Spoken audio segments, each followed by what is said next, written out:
Muchas gracias a todos nuestros amigos. Mi nombre es Kevin Ortiz y en este momento nos tocará compartir uno de los temas más interesantes, la historia de la Biblia, sus traducciones, su evolución hasta el día de hoy. En primer lugar, me tocará compartir de forma breve acerca de las traducciones en sus idiomas más importantes y de la misma manera el origen de este texto sagrado que ha sido de bendición para toda la humanidad. En primer lugar, la Biblia es una de las que tiene mayores traducciones en todo el mundo. La Biblia ha sido traducida en más de 767 idiomas de forma completa. Y de forma parcial, el Nuevo Testamento ha sido traducido en más de 1700 idiomas y de forma parcial algunos textos en más de 1500 idiomas, lo que lo hace que la Biblia ha sido traducida de forma completa o parcial en más de 4000 idiomas. Y en la actualidad, en todo el planeta existen más de 7000 idiomas, lo que representa que el 54% de las lenguas del mundo, la Biblia ya ha sido traducida.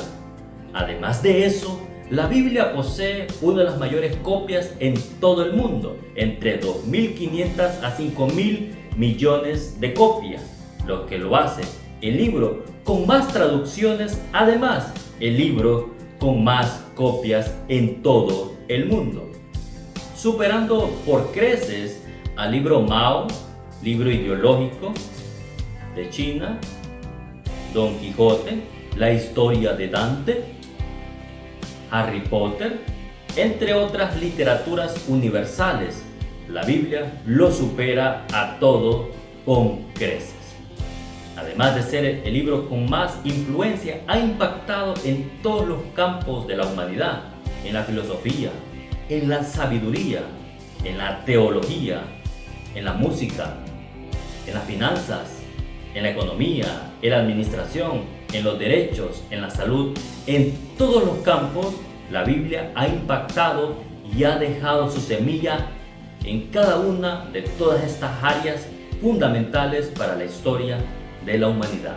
Pero ¿cómo surgió esto? ¿Cómo surgieron los textos de la Biblia? ¿Cómo surgió? ¿Cómo se fue evolucionando a lo que hoy conocemos como el texto sagrado de Dios? En primer lugar, es importante mencionar que la Biblia habla acerca de las cosas que hace Dios, los atributos que hace Dios y responde a las múltiples preguntas del por qué existimos. Existe una larga línea de individuos en la época del antiguo pueblo de Israel, donde surgieron estos textos, estos libros. La Biblia es una pequeña biblioteca y por lo tanto estos 66 libros surgieron en el Antiguo Testamento, los 39 surgieron en la época del antiguo pueblo de Israel.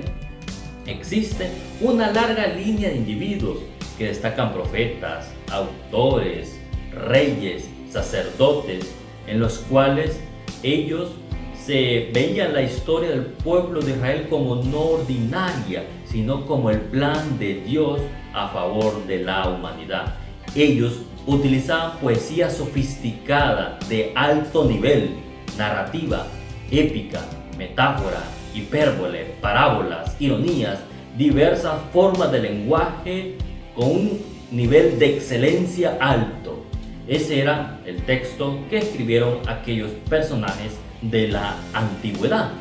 Ellos hablaban acerca de Dios, de la justicia de Dios, la misericordia de Dios, la belleza de Dios, la creación de Dios y cómo Dios adopta a un pueblo llamado Israel y lo convierte en una bendición para todas las humanidades y cómo de ahí surgiría el libertador que haría a su pueblo y a la humanidad libre del pecado. Uno de los temas torales acerca del mensaje de Cristo Jesús. Esa es la Biblia, un texto, un libro que fue escrito en un periodo de más de 1500 años, dividido entre el Antiguo Testamento y Nuevo Testamento, que posee más de 1100 de capítulos y más de 31.000 versículos. La Biblia fue escrita por más de 40 autores en 3 continentes: Europa, Asia y África, en 3 idiomas: hebreo, arameo y griego. Esa es, en breve, en resumen, la distribución de la Biblia. Pero, ¿cuáles son las etapas? ¿Cómo se podría comprender cuando usted lee la Biblia? ¿Cómo podemos comprender este texto sagrado? ¿Cómo podríamos comprender las etapas de la historia?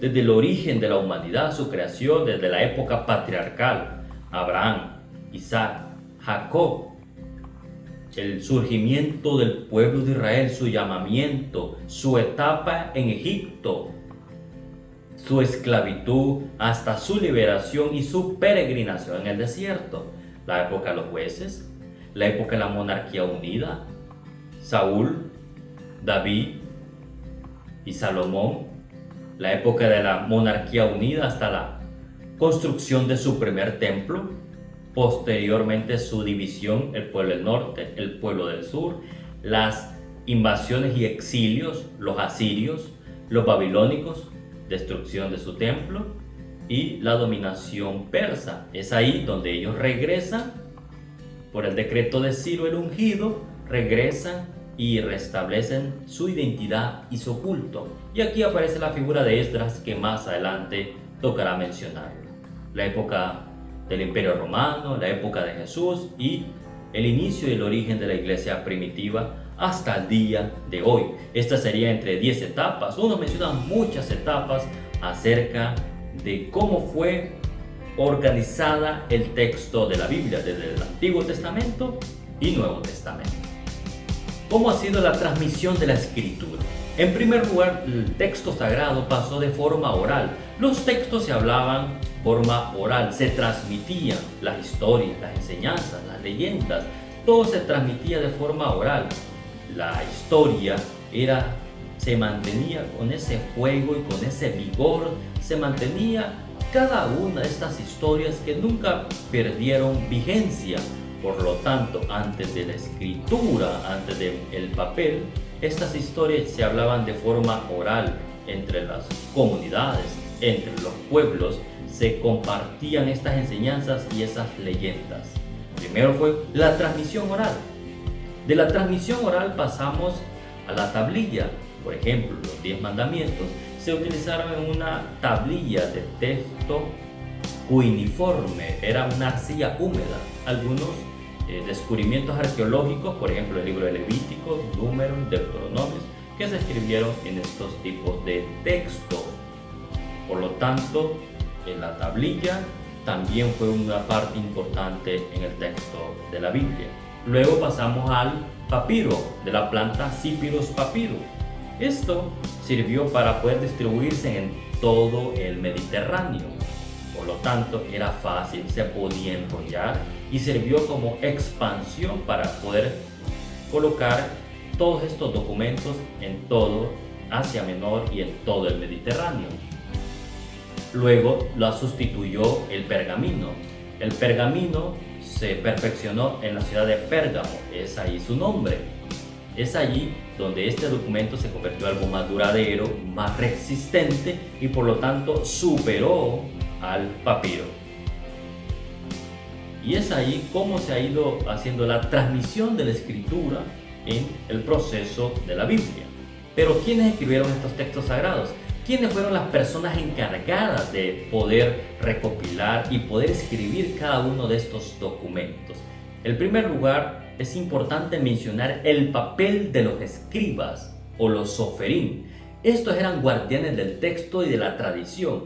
Ellos eran encargados de preservar, de mantener el texto sagrado, de copiarlo, de escribirlo de una manera fidedigna y correcta. Estos surgieron en la época de la monarquía unida y se consolidaron después del exilio. Cuando leemos el Nuevo Testamento, en la época de Jesús, tanto a los fariseos como a los rabinos, los escribas también tenían autoridad en aquella época. Los escribas utilizaban un método en pergamino, en papiro y en el rollo llamado Megilá. Su instrumento, ellos utilizaban una punta de pluma de caña, hecha de tinta, hecha de carbón. Ese era su instrumento y como ellos escribían de una manera muy curiosa. Ellos copiaban letra por letra, palabra por palabra. Cuando un rollo era terminado, cuando un rollo era culminado, si tan solamente faltaba una tan sola letra, ese rollo quedaba invalidado. Y cada vez que iban a colocar el nombre de Dios se bañaban. Y dependiendo la complejidad del texto, se bañaban hasta 7 veces. Y colocaban el nombre de Dios una tan sola pluma. Y esa pluma nunca más la volvían a utilizar. Eso nos demuestra el grado de compromiso y de responsabilidad y de respeto al nombre sagrado de Dios. Y no dirás el nombre de Dios en vano. ¿Cómo era el texto? Es un texto muy interesante. En primer lugar, no tenía coma, ni punto, mayúscula, minúsculas. Era de forma corrida. Por eso en la época de Jesús, cuando una persona se paraba en la sinagoga, ya se entendía que era una persona que se sabía la Torá de memoria. Desde Génesis hasta Deuteronomio se la sabía totalmente de memoria. Por lo tanto, este era un texto muy complicado para poder memorizarlo, y ese fue el papel clave que utilizaron los llamados soferim o escribas. Pero ¿qué es el canon? ¿Y quién estableció el canon? Vemos bastantes rollos que se encuentran distribuidos, que se encuentran esparcidos, pero necesitan una persona encargada de establecer el canon. La persona responsable fue un hombre llamado Esdras. Después del exilio, cuando regresa el pueblo de Israel, Esdras junto al príncipe Zorobabel, uno en la parte política y el otro en la parte religiosa, fueron un papel trascendental la reconstrucción del pueblo de Israel. Este sacerdote y también escriba, que no era habitual una persona que tuviera estos cargos, tuviera 2 cargos o 2 oficios. Esta persona fue la responsable de restablecer la identidad y el culto, y por lo tanto recopiló todos los libros que hoy conocemos del Antiguo Testamento, los recopiló totalmente en lo que hoy conocemos el Antiguo Testamento. Utilizó un equipo de trabajo, escribas, para poder recopilar todo el canon del Antiguo Testamento. Canon significa regla o medida. Entonces, esta persona fue el responsable. Por eso Esdras se le conoce como el segundo Moisés. Por lo tanto, la Biblia del Antiguo Testamento, o llamado la Biblia Tanakh, es un acrónimo dividido en 3 partes. Ta significa Torah, que es los 5 libros de la Biblia: Génesis, Éxodo, Levítico, Número y Deuteronomios. Y los Neví, que son los profetas, en ellos se mencionan a Josué, Jueces, Reyes y los otros profetas posteriores: Isaías, Jeremías y Ezequiel. Y los Ketubim, que son los escritos o libros poéticos o narrativos: Jod, Nehemías, Esther, Jod, Salmos, Proverbios, Eclesiastés. Estos conforman 24 libros. Son los mismos 39 de nosotros, solo que ellos están de forma más condensada, pero son el mismo texto que nosotros tenemos. Hay otros libros que no fueron incluidos en el Antiguo Testamento. Según arqueológicamente, después de la reconstrucción del templo entre el 200 a.C. y el 200 después de Cristo, esto es el periodo de 400 años, hubo una fiebre de literatura. Había muchos textos que se encontraban esparcidos y que se estaban escribiendo. Unos eran apócrifos, que eran ocultos, otros eran pseudoepígrafes, es decir, atribuirle el personaje de un autor al Antiguo Testamento, aunque su tiempo y su lugar no corresponde a la fecha, o deuterocanónicos, que perteneciente al segundo canon. Había mucha literatura, muchas definiciones también. Entre ellos destaca el Apocalipsis de Abraham, el Apocalipsis de Moisés, el Apocalipsis de Sofonía, el Apocalipsis de Elías, el Testamento de los 12 patriarcas, el Testamento de los 3 patriarcas, el libro de Enoc, la vida de Adán y Eva, y muchas literaturas. Estamos hablando de más de 80 libros del Antiguo Testamento, que no fueron incluidos por diversas razones. Uno, estos libros poseían bastante enseñanzas que se contradecían, confusas, y por lo tanto no fueron colocadas en el concilio de Yagnia en el 70 después de Cristo, el concilio que estableció el canon del Antiguo Testamento. Otro dato interesante en el Antiguo Testamento es acerca de la Torá. La Torá tiene dos aproximaciones. En primer lugar, la Torá judía y el Pentateuco samaritano son dos formas de ver el Pentateuco de forma diferente. En primer lugar, el Pentateuco samaritano se considera que es una configuración de la historia samaritana. Por ejemplo, en el libro de Nehemías, capítulo 13, aparece un personaje llamado Tobías. Se dice que Tobías fue expulsado y se llevó una Torá y configuró la historia. Entre estas dos hay 6.000 diferencias, y una parte importante, la gran diferencia de ellos, es el concepto del templo o el lugar de adoración. Cuando Jesús está con la mujer samaritana dice: y vuestros padres dicen que es en el monte y ustedes dicen que es en el templo. Ese es un concepto teológico, muestra la diferencia que hay entre los judíos y los samaritanos. El Pentateuco samaritano es un texto que hoy en día es muy utilizado en las Biblias críticas modernas. Por ejemplo, esta Biblia que tengo yo, que es una Biblia textual, utiliza el Pentateuco samaritano, que es una forma de poder ver la Torá de otro punto de vista que la Torá judía. Son dos aproximaciones. El Pentateuco samaritano solo tiene 5 libros, ya lo demás no lo considera creíble, por lo tanto su comparación es con el Pentateuco. Son diferentes palabras, letras, hay más de 6.000 diferencias y el concepto teológico está muy bien marcado. Por lo tanto, la Biblia posee diversos géneros: género apocalíptico, sabiduría, filosofía, género dramático, narrativa épica y diversos géneros. Otro significado que le podemos dar a la Biblia es lo que se encuentra en Ezequiel 27:9. Dice que Baal era un antiguo lugar de Fenicia al norte de Beirut. Dice que se pronuncia Biblo. Se dice que allí era el lugar de distribución de papiros en todo el mundo. Por lo tanto, era un lugar de distribución. Y es ahí otro significado que se le puede dar a la Biblia. Pieles de animales. Fueron utilizando varios instrumentos para poder escribir estos textos. Por ejemplo, en el descubrimiento del Mar Muerto hay algunos textos que fueron elaborados de esa forma. En primer lugar, no se puede encontrar documentos originales. Todos se han perdido a través del tiempo, han desaparecido. No existen documentos originales. Lo único que nos han quedado son copias. Entre ellas nos podemos encontrar hace 2000 años los manuscritos del Mar Muerto, o los manuscritos de Qumran. Estos manuscritos, estamos hablando de la época de Jesús, la época contemporánea de Jesús, había una secta llamada los esenios. Estos esenios recopilaron mucha literatura. En el año 1947, unos beduinos de la tribu de Tamir, en búsqueda de una cabra, dice que en una de esas cuevas del desierto de Judea, encontraron varios manuscritos, encontraron 7 manuscritos. Estos manuscritos, unos fueron vendidos a un zapatero y de un zapatero pasaron a un líder eclesiástico de la iglesia sirio-jacobita, Atanasio Samuel, y otro fue llevado a un profesor de Israel llamado Eliezer Zuccheni. Cada uno de estos libros o estos rollos pasaron diversas historias.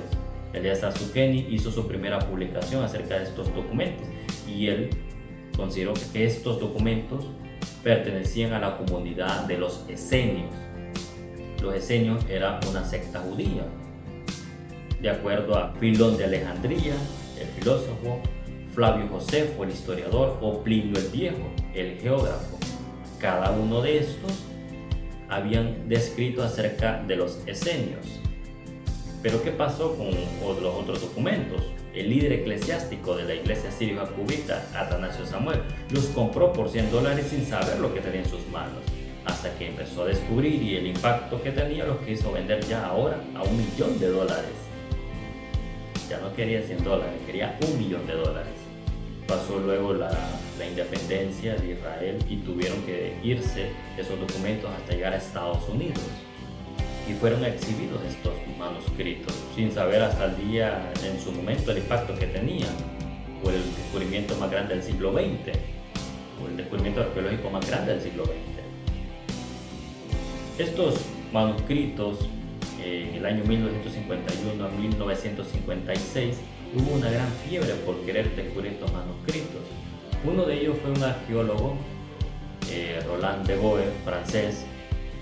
Este director de arqueología bíblica en Jerusalén. Este hombre empezó a hacer descubrimientos también, fue un gran personaje trascendental. De 11 cuevas se encontraron 900 manuscritos. ¿Y qué poseían esos manuscritos? En primer lugar, eran libros sectarios, eran libros religiosos, eran libros bíblicos, bastante literatura. Pero la pregunta aquí, ¿esos textos son los mismos que tenemos del Antiguo Testamento? Porque son los documentos más antiguos que podríamos comprobar o colaborar. En primer lugar, mis queridos hermanos, la DJD o la DJD, la Discovery in the Judean Desert, que hicieron unas publicaciones acerca de esto y compararon el rollo de Isaías, uno de los más completos que descubrieron que hay, el más famoso, el más completo descubierto. Dice que existen 2600 diferencias. Esto por los grandes biblistas de la actualidad, por Eugene Ulrich y Peter Flynn, encontraron 2600 diferencias entre palabras o letras. Por ejemplo, ese rollo de Isaías, famoso, ese gran rollo de Isaías, tiene de largo 7 metros y para su preservación ya se encuentra totalmente desenrollado. Es decir, que ese rollo nunca más volverá a ser enrollado por cuestión de su preservación hasta el tiempo de hoy. Hoy esos rollos están exhibidos públicamente en el Museo de Jerusalén y es uno de los descubrimientos más importantes y más trascendentales del siglo XX. Hemos hablado de 2000 años, pero también hay otros documentos 1000 después de Cristo. Estos son los famosos textos de los masoretas. Los masoretas eran las personas que sustituyeron a los escribas, o los oferim. Estos masoretas o maestros de la tradición eran personas encargadas y dieron un gran aporte para poder comprender la Biblia, el Antiguo Testamento. Entre ellos encontramos el Códice de Alepo. El Códice de Alepo es el manuscrito o la copia más exacta del Antiguo Testamento, la copia más exacta que se tiene y data entre el 911 al 930 después de Cristo. Y luego está el de Leningrado o San Petersburgo. Este es la copia medieval más antigua que se tiene. Está el Códice de Cairense, que es de los profetas, el fragmento de Génesis, y luego están los códices naíticos y alejandrinos o vaticanos, que datan del siglo IV. Estos códices, obviamente, son más recientes a diferencia de los manuscritos del Mar Muerto, pero tienen su importancia histórica. Masoretas, ellos colocaron un tipo de acentuación y aporte. Ellos le colocaron la Masora Parva y la Masora Magna. Ellos colocaron este tipo de acentuación, punto y coma. Ellos fueron los encargados de dar este tipo de información importante. Agregaban notas, comentarios. La persona que comandaba era el gran Moshe Ben Asher del siglo VIII al siglo X, y fueron las personas que dieron gran aporte para lo que hoy conocemos como el texto sagrado, para los puntos, la acentuación. Por lo tanto, fue una labor importante, interesante, que realizaron los masoretas hace más de 1000 años. Hemos hablado del Antiguo Testamento como tal, y ya nos tocará ya adentrarnos en el Nuevo Testamento. Por ello, es importante hacer una línea de tiempo y colocar los textos más importantes, las traducciones más importantes. Es una tarea difícil poder hacer una traducción de todos los textos de la Biblia en cómo ha sido traducida. Es completamente difícil. Por lo tanto, me tocará mencionar los más importantes y las que tuvieron mayor impacto en la humanidad. En primer lugar, el Targum. El Targum era una traducción o parafrasis, es decir, utilizaban una idea o un texto y la decían con sus propias palabras. Era del arameo, es decir, en aquel tiempo, en el siglo IV antes de Cristo, en la época de Babilonia, no se hablaba hebreo, se hablaba arameo, y por lo tanto, en aquel tiempo habían personas que traducían del hebreo al arameo. No era de forma literal, ellos interpretaban, daban sus comentarios, sus interpretaciones. Por ello, el arameo, el Targum, fue una de las principales en el siglo IV. Luego pasamos a la Septuaginta o la Biblia de los 70. En el siglo II a.C., el rey Ptolomeo II, en el 285 a.C., en la carta de Aristeas, que es un apócrifo, dice esa historia, esa leyenda, que él quería leer el texto sagrado, pero estaba en hebreo. Y ya nadie hablaba hebreo, hablaban griego. Alejandro Magno los había helenizado. Y por lo tanto quería leer la Biblia, quería leer el Antiguo Testamento. Entonces, de las 12 tribus, 6 representantes de cada una de esas tribus, que serían 72, traducieron de forma milagrosa, coincidieron en el texto llamado la Septuaginta, llamada la Biblia de los 70. Fue traducida del hebreo al griego y tuvo un gran impacto en el Nuevo Testamento. Fue la piedra angular. La mayoría de todos los cristianos primitivos utilizaban la Septuaginta. Los judíos empezaron utilizando, pero después la cambiarían por el texto masorético rabínico. Así que la Septuaginta jugó un papel importante. Por ejemplo, la palabra Mesías viene de la palabra Cristo, la palabra Evangelio, Apóstol, Señor, Redención, son palabras de la Septuaginta, y más de 300 pasajes que se mencionan del Antiguo Testamento en el Nuevo Testamento son basados en la Septuaginta. El apóstol Pablo utilizaba un griego no de campesino, un griego muy culto, era muy sofisticado, griego koiné. Utilizaba un griego muy importante para su traducción. Por lo tanto, la Septuaginta fue una Biblia trascendental en la traducción de la Biblia. Por lo tanto, la Septuaginta es el primer idioma oficial en que fue traducida la Biblia, del hebreo al griego. Esa traducción fue elaborada en Alejandría, en el Faro de Alejandría, en la Biblioteca de Alejandría, que era una de las maravillas del mundo antiguo. Ptolomeo obtuvo su copia, obtuvo su Biblia en griego.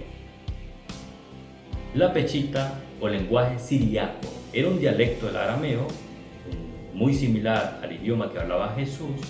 Es la Biblia de la versión común que era utilizada o que es utilizada por la Iglesia Sirio-Jacobita Oriental. Es decir, mientras los cristianos griegos utilizan la Septuaginta, los cristianos orientales utilizan la pechita hasta el día de hoy. Y hoy la pechita es una de las versiones importantes, más utilizadas al momento de sus traducciones en el texto crítico por la antigüedad del texto. Ha sido de mayor impacto por muchas palabras como Abba Padre, como Eloi Eloi lama sabactami, Talita Kumi, son palabras en arameo, son palabras que hemos utilizado en arameo. El arameo de Daniel, el arameo de los amigos de Daniel, era el lenguaje que se utilizaba, era un dialecto del arameo. La pechita, hasta el día de hoy, esta Biblia ha sido de mayor impacto y trascendencia que existe hasta el día de hoy. Otro avance importante fue la Hexapla de Orígenes en el 185 después de Cristo. Orígenes, en más de sus 6.000 páginas durante 30 años, elaboró una Biblia comparativa. Nunca se imaginó el impacto que tendría. Él utilizó varias lenguas, como el hebreo y algunos elementos del griego en 5 dialectos, entre ellos la Septuaginta. Él hizo una Biblia comparativa acerca del texto y por lo tanto se convierte en una de las primeras ediciones de texto crítico y de comparaciones de textos y versículos de la Biblia. Hoy en día pues ya no se encuentran, recuerden que fue escrita a mano y por lo tanto fue un mito en la literatura, la exapla de Orígenes. Otras traducciones como el copto, el eslavo, el gótico, por ejemplo el eslavo fue por Metodio y Cirilio, fueron a hacer algunas traducciones de algunos pasajes del Nuevo Testamento para los bárbaros. Otro de ellos fue la Biblia de Ulfilas en el gótico, el Codex Argentus. Biblia hizo algunas traducciones del Nuevo Testamento y algunas partes del Antiguo Testamento. No tradujo el libro de Reyes y Crónicas, pues lo consideraba libros de mayor incidencia a la violencia y por lo tanto no quiso, debido al temor de que los bárbaros interpretaran de manera inadecuada esos textos. Se convertiría en la Biblia germánica en su primera traducción. Luego pasamos a las épocas que nos encontramos en la época de las persecuciones contra la iglesia, desde Nerón hasta Diocleciano, 10 emperadores persiguiendo de forma feroz a la iglesia, feroz al cristianismo. Se convertiría en 311, se convertiría al cristianismo cuando Constantino el Grande oficializó el cristianismo al Imperio Romano. Ya el Imperio Romano convertido ya en la iglesia, establecido, se empiezan a tener retos y desafíos, entre ellos el establecimiento del Nuevo Testamento. El Nuevo Testamento como tal no lo tenemos, solo están los libros. Entonces aparece un hombre llamado Marción. Marción establece su propio canon, escogió el Evangelio de Lucas, las cartas paulinas y lo demás, todo lo rechazó. Y principalmente el Antiguo Testamento rechazó, pues consideraba a Jehová como un ser inferior, que no merecía ningún tipo de regocijo o de alabanza o merecimiento de honra, pues lo consideraba inferior, a diferencia del Dios del Nuevo Testamento. Eso tuvo problemas, fue declarado hereje. Entonces aparecieron otros como el Tasiano del 120 después de Cristo, con el Diatesarón, con la recolección de los 4 evangelios. ¿Por qué 4 evangelios? En primer lugar, el Nuevo Testamento fue atacado y fue el más atacado en ese momento. Habían hasta 50 evangelios. Destacaba el evangelio de Felipe, de Santiago, de Bartolomé, hasta de Pilato. Estos evangelios, como el protoevangelio de Santiago, el evangelio de Pedro, el evangelio de Pablo, muchos evangelios, el evangelio de la infancia de Jesús, eran textos que eran heréticos, eran textos bastante ocultos, muy apócrifos y con mucho contenido que contradecía. Por lo tanto, se llegó a un consenso que esos 4 evangelios, Mateo, Marcos, Lucas y Juan, fueron los escogidos y los otros 50 que estaban rondando por todo ahí fueron rechazados. A pesar de que hay otros textos como los Hechos de Pablo y Teclas, los Hechos de Pedro, la tercera carta de Corintios, cuarta carta de Corintios, carta a la Odisea, Apocalipsis de Pedro, Apocalipsis de Pablo. Por lo tanto, se escribieron 27 libros del Nuevo Testamento. Esos 27 libros fueron también una propuesta por Orígenes de Alejandría en el 185. Luego el historiador de la iglesia Eusebio de Cesarea en el 324 también los establece y los confirma.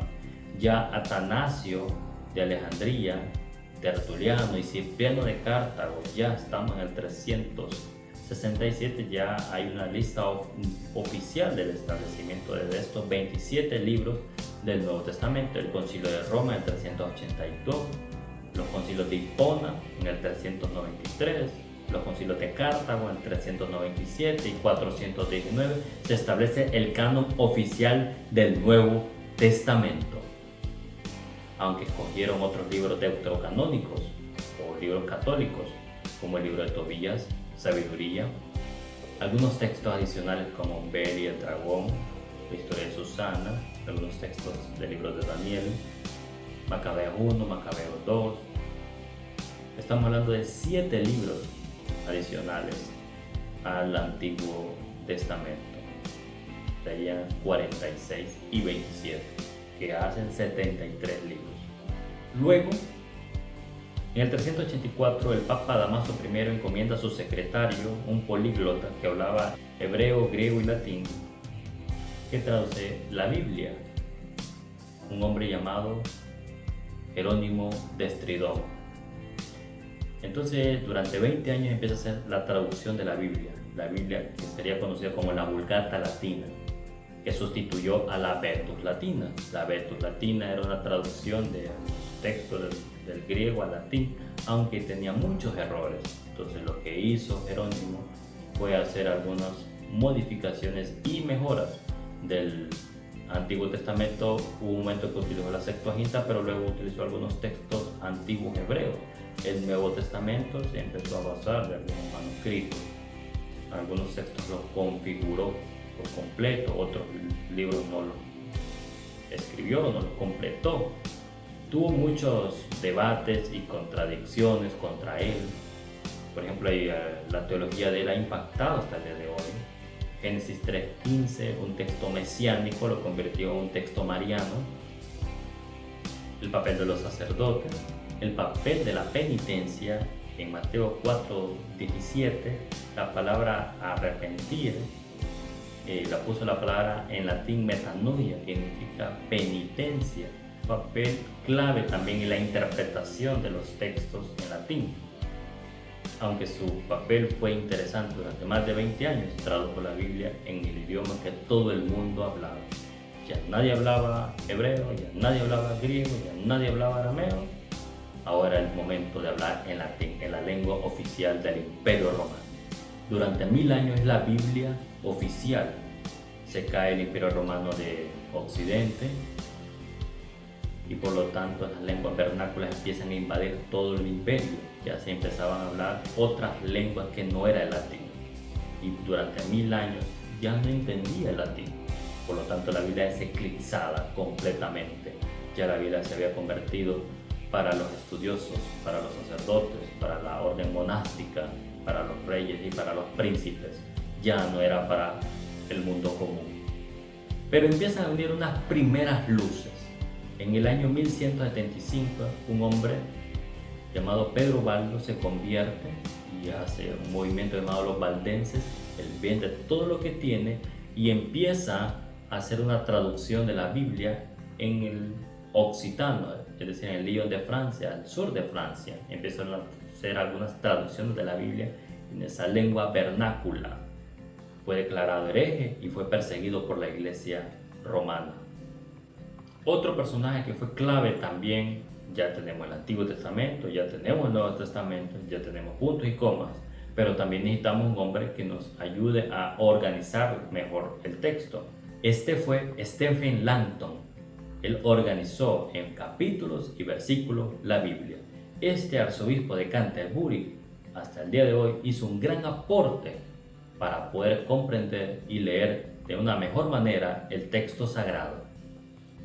Otra Biblia que jugó un papel importante fue la Biblia alfonsina, en el año 1280 por el rey Alfonso el Sabio, el Décimo. Él tradujo la Biblia a un español con muchas dificultades, pero más que ello su intención y su interés era poder hacer un texto de acuerdo a sus intereses como rey. Biblia no fue para la gente común, fue para un grupo, para un sectario, para los académicos, para los intelectuales, y además él quería hacerlo de acuerdo a una forma de gobierno, él como el rey.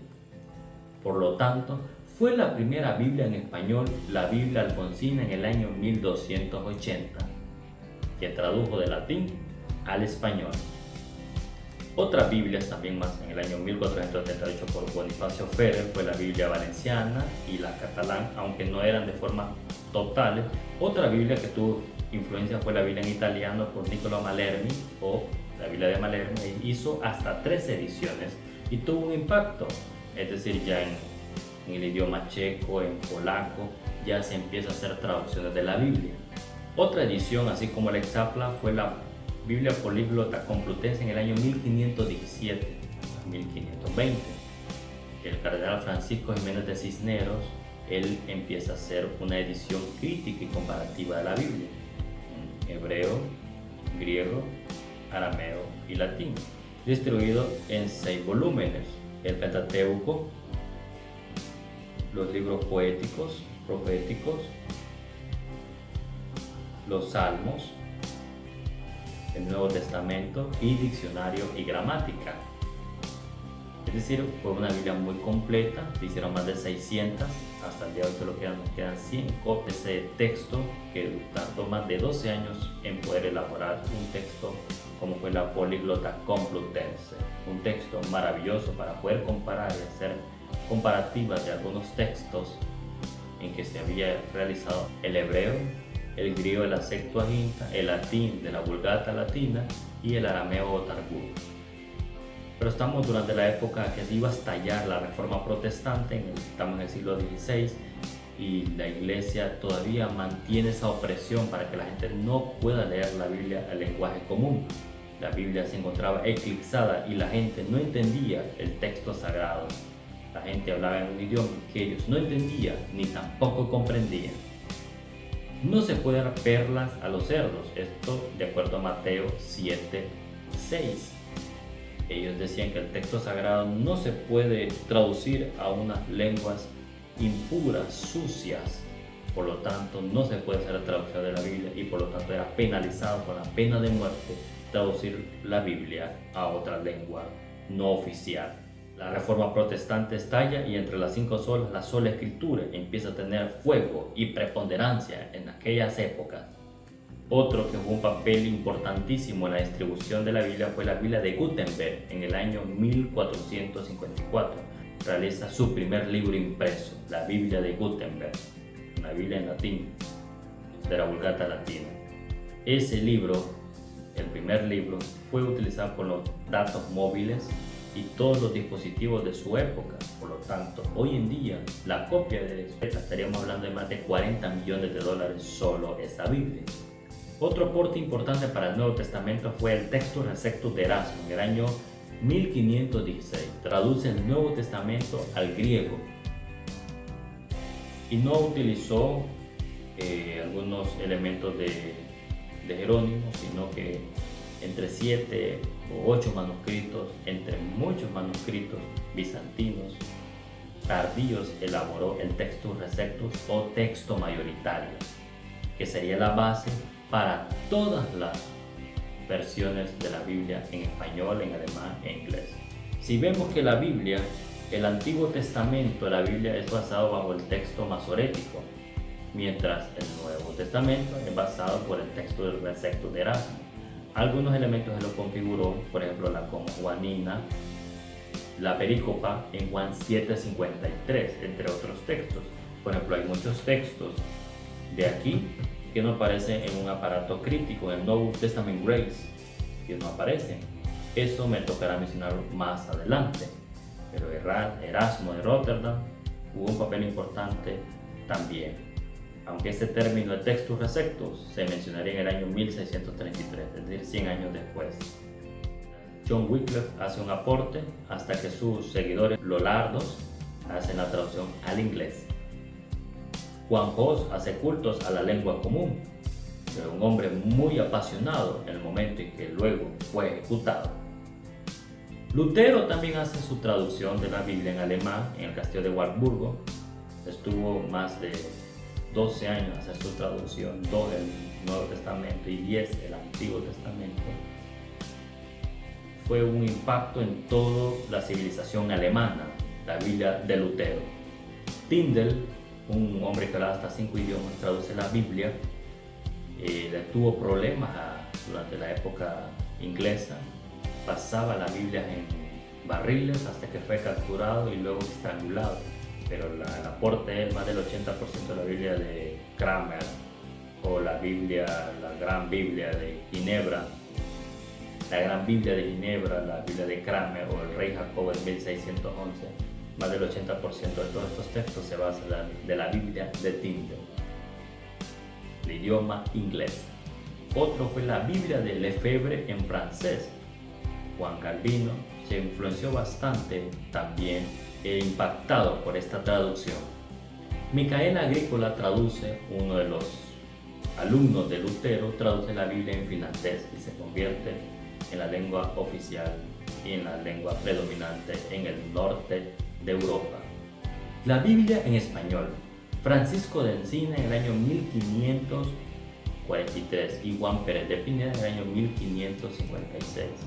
Estos hicieron traducciones del Nuevo Testamento y algunos textos del Antiguo Testamento, pero no había una Biblia como tal. Ulanillo Hernández se encargó de distribuir estas Biblias, pero no había una Biblia completa. Es aquí donde aparece un hombre llamado Casiodoro de Reina. Este Casiodoro de Reina pertenecía a la orden de Jerónimo en el San Isidro, en el campo en Sevilla. Él, muy influenciado por las reformas protestantes, deja sus órdenes. Él y junto a muchos amigos como Cipriano de Valera y muchos empiezan a huir de España hacia Ginebra, de Ginebra a Inglaterra, y empieza un recorrido. Durante ese recorrido él quería traducir la Biblia en español. Su promotor, la persona que iba a hacer la traducción, la copia, muere. Durante 12 años tuvo bastantes luchas, tuvo una dificultad en Inglaterra, donde tenía que limpiar su nombre, se convierte en pastor. Pero en el año 1569, durante muchos años, 12 años, traduce la Biblia del oso, llamada la Biblia del oso por un oso, ya que no podía poner alguna imagen debido a las restricciones con respecto a la religiosidad. Por lo tanto, colocó la imagen de un oso y fue llamada la Biblia del oso. Luego, su estudiante Cipriano de Valera hace algunas modificaciones y revisiones y hace la Biblia del Cántaro. Por lo tanto, la Casiodoro de Reina y Cipriano de Valera es la Biblia en español. Hicieron la modificación de estos dos. Durante muchos años se pierde la Biblia en español hasta que se unió la Sociedad Bíblicas Unidas, británicas y americanas, y en el año 1862 se hace la traducción de la Biblia Reina Valera por estos dos personajes. Luego en el 1909 y luego en 1960, que sería la Biblia de los hispanohablantes y la más famosa y más tradicional de todos nosotros. Ahora la pregunta, tenemos dos versiones, un texto crítico y un texto receptus. El texto crítico del Novum Testament Grace, hoy la edición 28, son las Biblias modernas del aparato crítico. Los códices sinaítico y alejandrino del siglo IV son textos muy antiguos que nos hablan acerca del Nuevo Testamento. Muchos textos, por ejemplo, más de 18 versículos no aparecen aquí. Mateo 18:11, y el Hijo del Hombre vino a salvar lo que se había perdido. La perícopa en Juan 7:53, la historia de la mujer samaritana. Toda la historia final de Marcos, el Evangelio de Marcos, hay muchos textos que no aparecen. La coma juanina en primera de Juan 5, el 7, el 8. En el libro de Hechos, capítulo 7, acerca de la conversión de Felipe y el etíope. Conversación de Jesús y Pablo. Estamos hablando de más de 18 versículos y otros textos que han sido modificados o cambiados o agregados, como el concepto del árbol de la vida o el libro de la vida. Yo soy el principio, el alfa y el omega. Algunos elementos que han sido agregados, otros han sido quitados, pero ¿cuál de las dos es correcta? En primer lugar, el aparato crítico, donde son las mayorías, donde las Biblias modernas han sido influenciadas, por ejemplo, la Dios habla hoy, esta Biblia textual, Dios habla hoy, Biblia de las Américas, Biblia de lenguaje sencillo, Biblia de traducción viviente, la nueva versión internacional y muchas Biblias modernas. Y luego encontramos la Biblia del texto recepto del año 1960 y la Biblia en inglés del rey Jacobo. Ahora la pregunta, ¿cuál es la correcta y cuál no es la incorrecta? En primer lugar, este aparato crítico fueron por unos autores alemanes, Nestle Alan o Alan Nestle, eran teólogos alemanes del aparato crítico, todas las Biblias modernas se influenciaron por ello. Por lo tanto, su origen es de estudio académico. La Biblia textual es una de las Biblias que tiene, esta Biblia textual es una de las Biblias que posee un texto muy fidedigno, que se acerca, que tiene una aproximación. Y esa es la palabra clave. Estas versiones, así como el Pentateuco samaritano y la Torá judía, son aproximaciones. Estas son dos aproximaciones. Ninguna es incorrecta, ninguna es incorrecta, ninguna es mala. Una es para uso académico y otra es para uso litúrgico, devocional o para predicar en el púlpito. No debemos rechazar ninguna ni la otra. Esta para uso académico y esta para uso devocional. Cada una de estas Biblias nos permite tener mayor profundidad de cada uno de los textos dependiendo su dificultad. Por eso ninguna es la incorrecta. Las dos son aproximaciones del Nuevo Testamento. No debemos ser prejuiciosos y no debemos caer en el error de cuestionar o criticar a cada una de estas Biblias, la Nueva Versión Internacional, la Dios habla hoy o la Biblia de lenguaje sencillo, porque cada una de estas Biblias también tienen un proceso que varios autores realizaron y su trabajo no es un trabajo fácil. Esto es un trabajo muy arduo y con mucho aprendizaje y con mucho esfuerzo y con mucho sudor y con muchas lágrimas poder hacer la traducción de estas Biblias. Hay que tener atención a la Biblia de los Testigos de Jehová o la Biblia de los Mormones, que eso ya son un texto que no es parte de la Biblia. Por eso a todos los lectores de la Biblia, a todas las personas que leen la Biblia, debemos tener una conclusión equilibrada.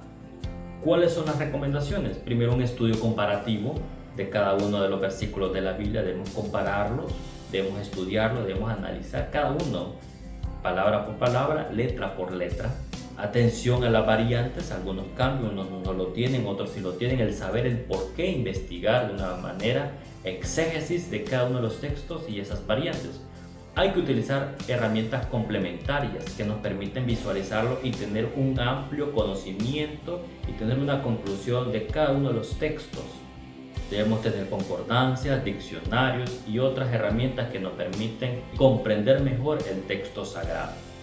Recuerden, la palabra es la revelación de Dios. El mensaje de Dios no se pierde. Estas Biblias y otras Biblias modernas, no se pierde su mensaje. Es el mensaje de Dios de salvación, es el mensaje de los atributos de Dios, el mensaje de la misericordia de Dios, de la justicia de Dios que no se pierde. Hoy vivimos una época dorada, hoy en el 2025. Y en este momento de reconocer y celebrar la Biblia, debemos también tener un momento de reflexión en nuestra vida. ¿Leemos la Biblia? En el 2023 se tradujo la Biblia en camerunés, nigeriano y otras lenguas del continente africano. En Papúa Nueva Guinea es el país diversamente lingüístico de todo el mundo. En ese país de más de 400.000 kilómetros, ese país, allí hablan más de 800 idiomas, de los cuales solo 300 ha sido traducido a la Biblia. Nos dice que hay muchos retos, que hay muchos dialectos, hay más de 15.000 dialectos. Por lo tanto, ¿de cuántos dialectos han sido traducidas la Biblia? En Honduras, el Tolupán o el Tol, el Misquito y el Garífuna tienen algunas traducciones del Nuevo Testamento. Incluso hay plataformas online que permite a estas personas poder leer la Biblia. Es un trabajo arduo. Hoy tenemos la Biblia en nuestro celular, en plataformas que podamos leerlo. Anteriormente no se podía leer la Biblia, era un privilegio, y hoy en día tenemos la Biblia en nuestro alcance. Por ello, hoy en día existe una apatía a leer la Biblia. Hoy muchos cristianos no quieren leer la Biblia, se basan más en emociones, en sentimientos que en las escrituras. Y todo debe haber un equilibrio, tanto lo espiritual como lo intelectual. La palabra de Dios es la palabra de Dios y nunca se marchitará y nunca dejará de ser la palabra de Dios. Este texto es para uso académico y este texto es para uso litúrgico. Hoy en día deberíamos ponernos a reflexionar qué tanto leemos la Biblia, qué tanto usted lee la Biblia, qué tanto le impacta la Biblia, qué tanto la Biblia le aporta a su vida. Esas son preguntas que deberíamos reflexionar hoy en este momento. La Biblia es la palabra de Dios, es el mensaje de Dios que no se pierde. Y desde Génesis hasta Apocalipsis, su mensaje no se pierde, se mantiene vivo, con fuerza y con vigor. Y lo que se dijo hace más de 3000 o 2000 años antes, la Biblia hasta el día de hoy mantiene su fuerza y su mensaje. Y lo que Dios habló en aquel tiempo, hasta el día de hoy, la palabra se ha mantenido. Por eso la Biblia es el libro de libros.